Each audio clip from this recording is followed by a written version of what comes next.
Welcome back. If you don't know, this is my husband Steve. Today we did a fun activity for our date night. So we started doing this last week as a married couple, but when we were dating, we always had weekly date nights. And so it was a pretty crazy first few months of marriage. So now that things have kind of calmed down, we decided that we should start doing date night again. So we found a TikTok trend. So you're buying 4 items for your significant other from Target. I highly recommend any of you guys, you can do this in a dating relationship, if you're engaged, married. I'd say even like best friends could do this for each other. I think it's a fun friend date. Doesn't have to be romantic at all. There are 4 categories. Yeah, and the 4 categories are favorite color or their favorite color, then their favorite drink, their favorite snack, and then something that reminds you of them. I don't think there's like a specific budget you need for this, but we went ahead and just did that. We put a $30 limit for each of us. So we're just kind of gonna go down the line and show each other what we got, and we're bringing you guys along with it. So yeah, let's get into it. This is my Target bag. Down, buddy. The dogs are so curious. Okay, all right. So the first one was favorite color. Yeah, so you can go first. Okay. This is mine to you. Ooh. It's a book. It's called Read This for Inspiration. The reason why I thought it was your favorite color is because it has like all of like the color, and actually if you look into it, it's actually very colorful. This. Okay. Yeah. No, so it was so funny because he was asking me like if my favorite color was black or something. He wanted to confirm. Your favorite color to wear is black. Yeah. So I told him my favorite color clothing is black, but I actually like neutral color tones. So, ooh, this is perfect. Okay. Well, that's really sweet. That's probably the reason that I went over budget a little bit. I know that you like black. Yes. As you can clearly tell. So I got you. Are these pajama pants? These are pajama pants. And they have sriracha, and it was like kind of like your favorite sauce and your favorite color in one. So I was like, oh, this is perfect. Okay. I'll wear them all the time now. You're gonna bring them? I'm gonna bring them on trips and stuff. Oh my god, I made a mistake. The next one is, I think it's your favorite drink. Yeah, favorite drink. Okay, I had a tough time with this one because I knew what you liked, but I couldn't find it. So I had to find the next best thing. I got you a nitro cold brew black unsweet. Were you looking for a yerba mate? I was. For you, I actually went to the alcohol aisle and I got you a Rosé Bubbles canned wine. I think this is the one that messed me up on our rehearsal dinner night. I had a feeling that you were going to be in the alcoholic. What's that saying about me? The next one is your favorite snack, and I feel like I had a really hard time because I don't really think you love to snack. Yeah. So what I ended up getting was dried mangoes. So I feel like you really like dried mangoes. I do like dried mangoes, and it's hard because I'm not a snacker. So what is your favorite snack then?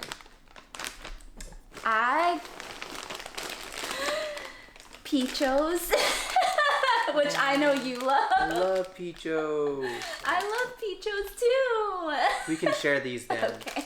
I just thought, health conscious, dried mangoes. No, I appreciate it because you do think I'm health conscious, and Tofu likes these too apparently, but Tofu likes everything that's coming our way right now. Okay, last one. Something that reminds you of them. Okay, yeah. So this one, something that reminds you of them was really hard because I didn't want to be boring.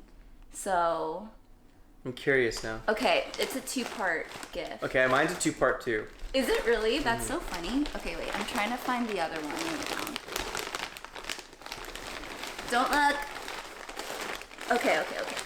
I'm gonna start with this one. So popcorn reminds me of you. Yeah, of course. It was hard because it was another snack. Yeah, that's fine. So I was like, okay. I think if all of them were edible, it's fine.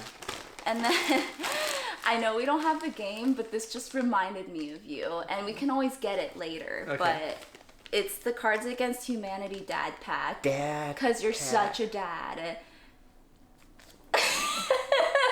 You ready for yours? Yeah. So one of mine is also a snack because I thought it was like really funny when I saw it, so I got it.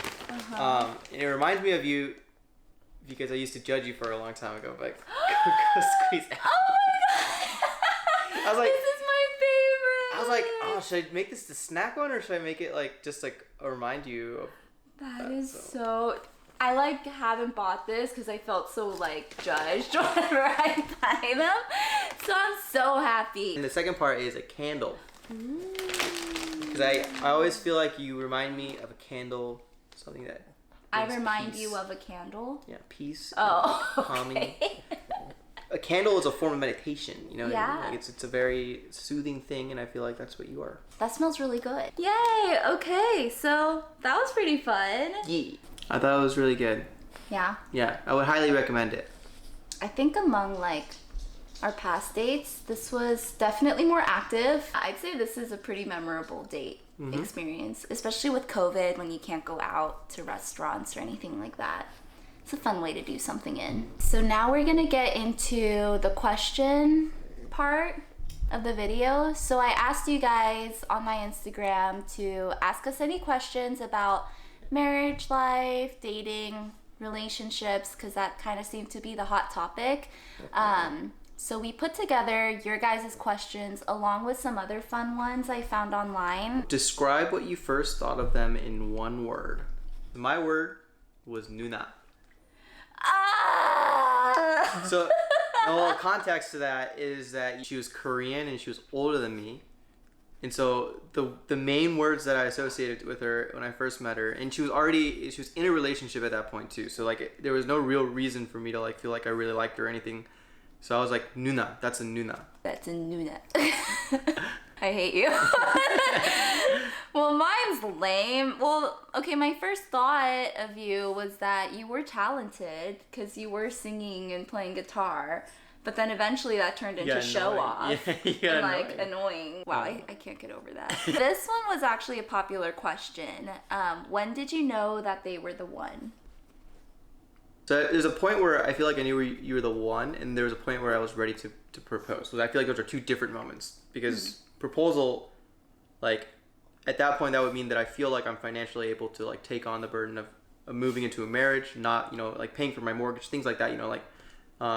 But the moment that I felt like I knew you're the one was when I was forced to move back up to Portland, and I told you about my struggles and how supportive you were in that moment, and how much you wanted to make it work still. I felt like that was a very big moment to me of when I thought you were the one, because it just meant a lot. It was a big leap of faith that you took, and I didn't expect it, I guess. So. Wow. That was very early on in our relationship. I think for me, it's hard to say. I think like that's the part that makes it so hard to answer when someone says like when did you know they were the one? Because I believe like there are lots of the ones for you out there. Like there's so many different people that you can be compatible with in marriage. The decision and choice you have to make at the end of the day is like that you will love that person, especially when you come into marriage. I feel like with dating, you have a little bit more freedom because if it's not working, it's not working. You can get out of it. It's hard to answer that question just because there's so many people that it could have worked out with. But at the end of the day, I think for me, how I knew that Steve was the one was that I just couldn't imagine doing life without him. And I didn't want to do life without him either. I think it like kind of traces back to before we started dating when we had our whole like drama, and that's a story for a different time, but like I was so mad at him. Like I wanted him out of my life because I was just so bitter about the situation between us. But even then, at the end of the day, like I knew I still missed him as a friend. And for me, that was like a huge sign that I needed this guy in my life, or I really wanted him in my life at least.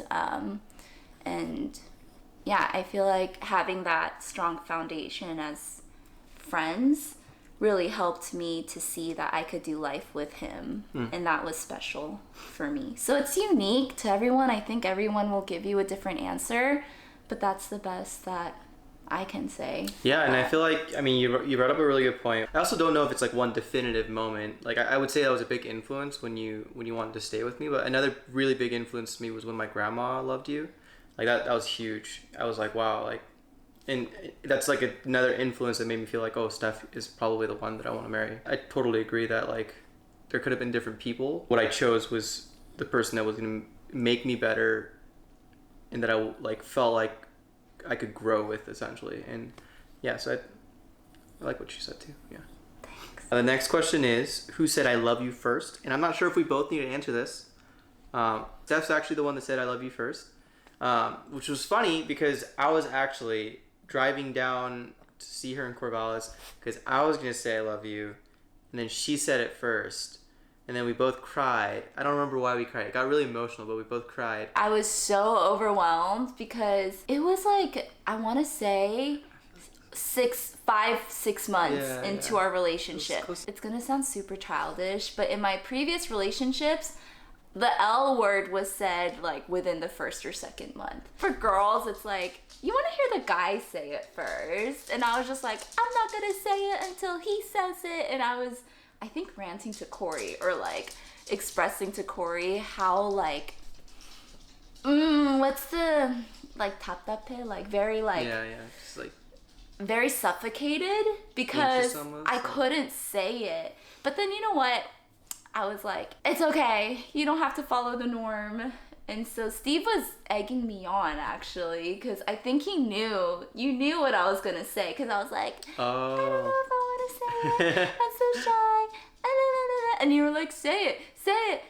And so, like, I said it, and then that's when I started crying, because I was just like... I don't remember egging you on. But... You egged me on. And then he said it right afterwards. I was supposed to, that's what I was down there for when I went down, so... Yeah, but I ended up saying it first. So ladies, it's okay if you say it first.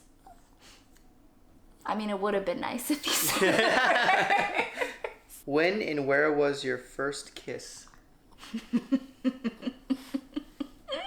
Okay, so, I don't even know where to start. I'm just gonna say it. Yeah. Okay, past midnight, maybe around like 1 or 2 a.m., in my college apartment on our couch. The reason why I'm like being so awkward about it is because it happened before we started dating. So it was a very messy start because of that kiss. Our love story is far from perfect, but I think that's what I love about it. Story for another time. If you guys are interested, we'll go into it, but yeah, that's all you have to know about that question. Nothing good happens after midnight, so... Yeah. I spent like years telling girls not to be alone with a guy past midnight. I thought Steve was safe. Like, I thought I friend zoned him. So that's when I say friend zone doesn't actually exist. Yep. Like, you can friend zone, but that wall can come down super quick. Who is their celebrity crush? Did I get it right? You did get it right. So Steph's celebrity crush is Hyunbin from Crash Landing on You. For your celebrity crush, I said Rose from Blackpink. Can you do it? What? Blackpink! How often do you go on dates together? Well, as I mentioned earlier, we're trying to do this once a week now. Having a date night is something that can like bring a little bit of like spice into the marriage. Yeah, it keeps you trying. It really does make you figure out ways to love the other person.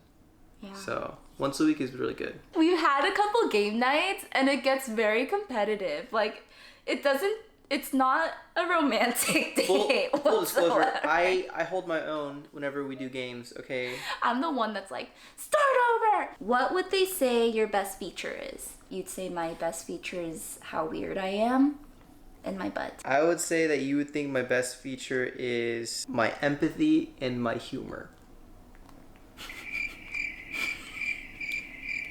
Your best feature is, which is the next question, is your drive to always keep moving. You are very weird, and your butt is very nice, though. Your best feature is your supportiveness. Well, your humor and your empathy is still there. But yeah, your supportiveness and your butt. What are their hidden talents? I feel like a surprising number of people don't know how good at cooking you are. I feel like your hidden talent is your creativity, actually. I didn't even know that you were a really good painter until you started painting more. I feel like you have a very creative angle that I don't know if a lot of people knew. That's so nice. I got you, bro. We'll go into like some of the other questions that we didn't cover yet. So I think one of them was asking, what are some habits in a healthy relationship? My number one thing would be communication. It's actually a very hard thing to do because there's just like a lot of habits that you pick up being in your own household, whether it's like being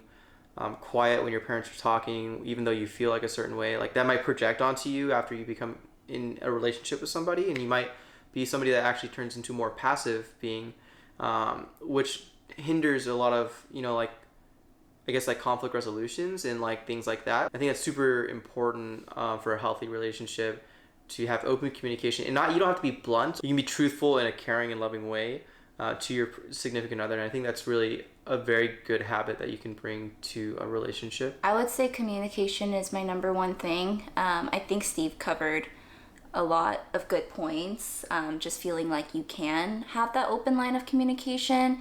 I think an important piece that goes in line with that is being a good listener. It's really difficult when one person is trying to speak their mind when the other just won't listen and acknowledge their feelings. Our relationship thrived on communication, especially when he was in Portland and I was still in Corvallis. So we had to be very direct in the way we communicated with one another. I think like a huge thing for me that made it a little easier to open up about my true thoughts was hearing Steve say that he acknowledged my feelings and that he could understand why I was feeling a certain way, even if he may not necessarily agree with it. I don't know how many of you guys out there are like me, but I felt like I've always been kind of shut down when I tried to speak my mind. It kind of like ingrained in me the habit to just stay silent if I was quiet or if I was upset or mad about something. That just really discouraged me from speaking my mind at all. So hearing Steve say that he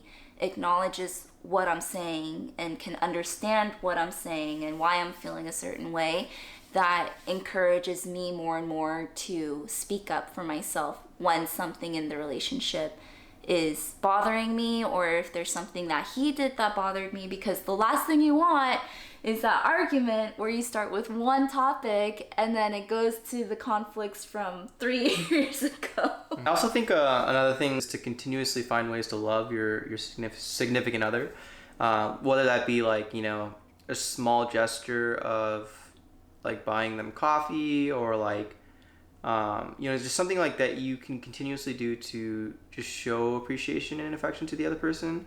Because sometimes after you get into a relationship, you're past the honeymoon phase. You might not feel like the butterflies like you used to, whatever it may be. It's imperative that you continue to keep trying.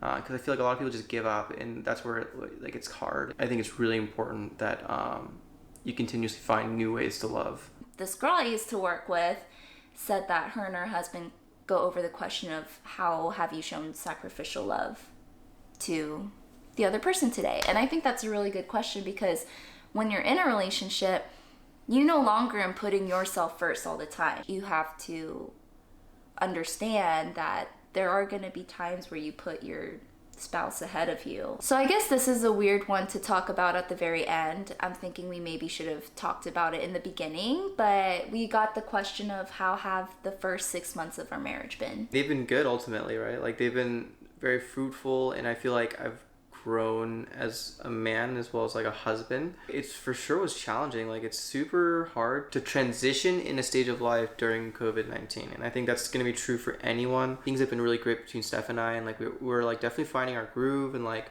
our routines and just like different aspects of what living together is really like. But at the same time, it's like really hard because there's a lot of things like we can't do that we'd want to do. We can't go out to like the different places we wanted to. For instance, like we couldn't go to Italy. Like that was a big bummer. That was our honeymoon plan that we like paid for, and then we had to cancel it. That was the saddest thing ever. Yeah, we can't consistently see our other newlywed friends or whatever it is, but like we have each other. I think that's what I'm gonna be forever grateful for. So like the first 6 months are definitely like it's been really good, even though it's presented a lot of challenges. I would say we're doing pretty good. Because of COVID, I think marriage life did not meet my expectations, which is teaching me too that I shouldn't have such high expectations for a lot of things because you never know what will happen.